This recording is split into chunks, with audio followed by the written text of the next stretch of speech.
part-time student at Mount Allison in Sackville.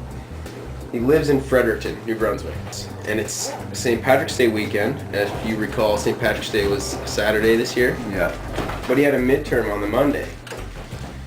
He's like, I gotta go home. I'll study, but I'm still gonna go out for St. Patrick's Day, of course.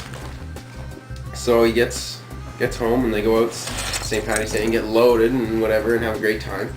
They wake up the next morning, and he's really hungover, but he's like, I got this midterm, I gotta study. Start studying.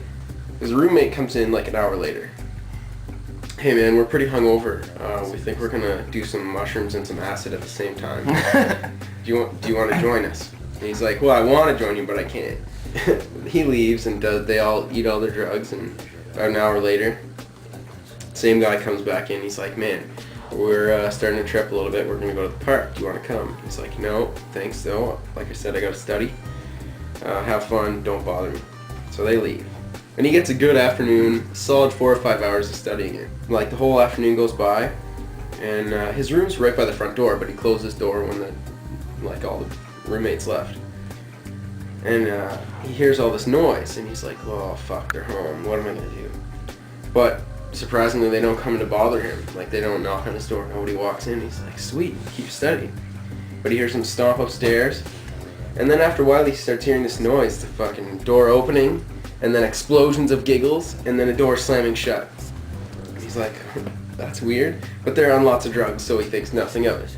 And about half an hour, this goes by, and the guy from upstairs comes down, and he's like, man, you gotta come upstairs and see what's going on. You're not gonna believe this.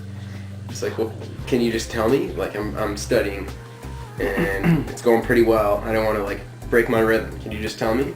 It's like, no, I can't tell you, you're not gonna believe me, just come upstairs. And he's like, fucking whacked, right? So he's all over the place, and he's like, so it's like 1 or 2 in the morning. He studies still, and he's finally like, I know everything. I got it down. I'm gonna get an A on this exam. I'm ready. So before I go to sleep, obviously I'm gonna go upstairs and see what the fuck's going on. So he walks up the stairs, and all his friends are sitting around in one room. They're all pie-eyed from all the drugs. He's like, what are you guys doing? They're like, oh man, we're so glad you finally came upstairs. Like, we've been trying to get you to come up all night. We don't know what happened, but last night was St. Patrick's Day, and when we were at the park tonight, we found a leprechaun. And we brought him home with us, and he's in the closet. We're trying to get his gold. We're working on him. We've been trying to get it all night. We're poking him. Where's your pot of gold? Give us your Lucky Charms. And anyways, he's like, no, you don't have a leprechaun. You guys are fucking crazy. What are you talking about? The guy's like, I knew you weren't going to believe me. That's why you had to come see for yourself. Go look in the closet. So he goes and looks in the closet, opens the door. You know what was in there? A 9-year-old boy with Down syndrome.